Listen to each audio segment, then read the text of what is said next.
Hey, welcome back, my fellow bosses. In this video, we're going to go over how to install a radio. Now, the radio I decided to go with is GMRS style by Midland.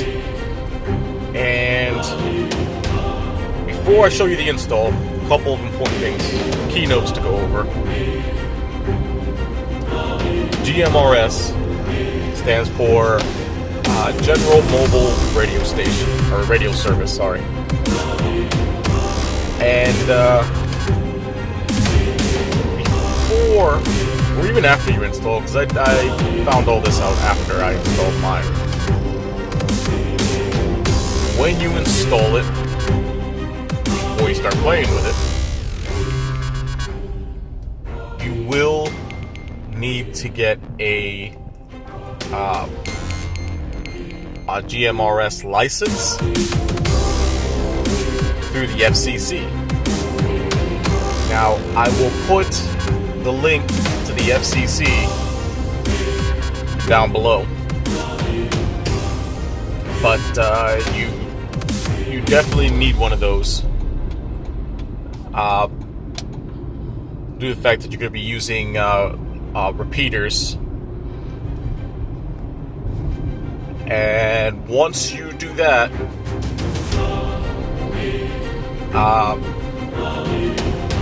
let's see, what I had to do was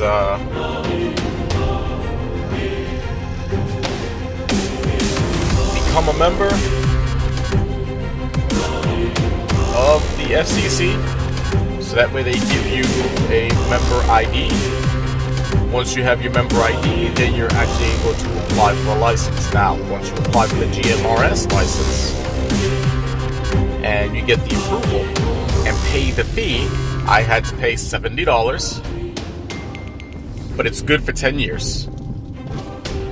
So I won't have to worry about it for 10 more years. So once you get the approval and once you pay your fees, will get a call sign, and then that call sign is how you have to basically call in service when you're on the radio. So anyway,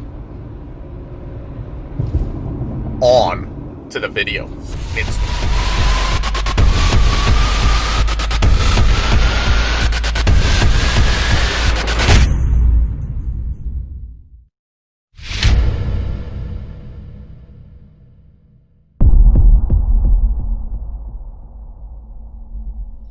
Everybody, I'm here to install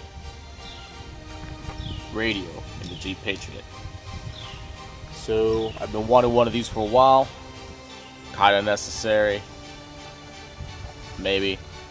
It's good to have. And the one that I decided to get was the Midland Mobile. As you see, this one runs on 15 watt radio, 15 GMRS channels, 1 through 7 and 15 through 22, 10 weather channels, and 142 privacy codes. It is a 8 GMRS repeater.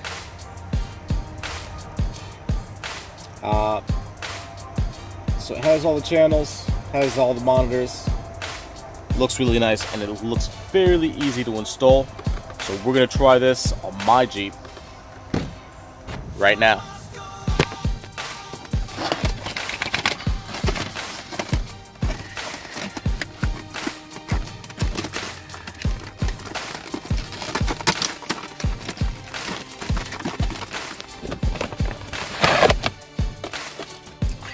So this is everything that we have.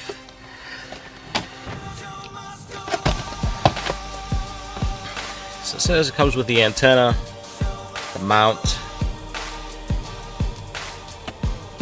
and a USB charger, so we'll see about that. Okay.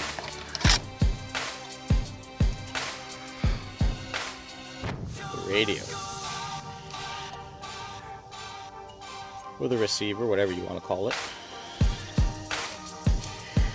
Now, in the Jeep Patriot, there isn't much room.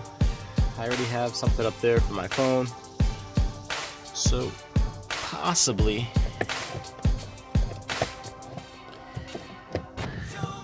my goal is to have it right in there. Will it work? We'll find out. Okay, so far, here's what I'm going with. This is the little antenna that it came with. We're gonna run it right inside.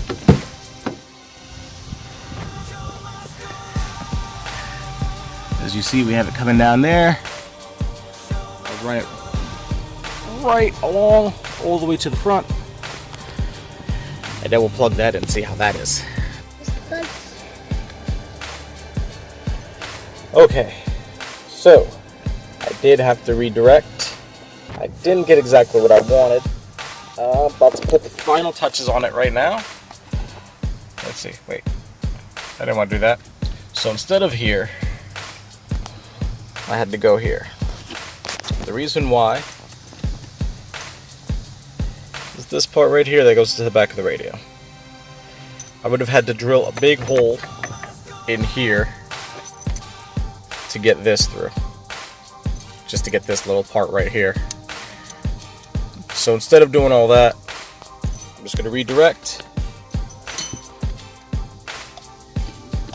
And she'll be right about there. So that's where the radio is.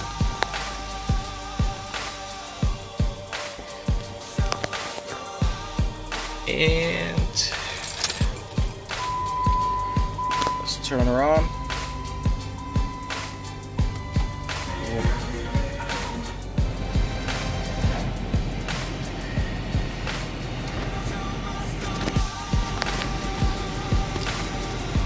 Final steps is the receiver.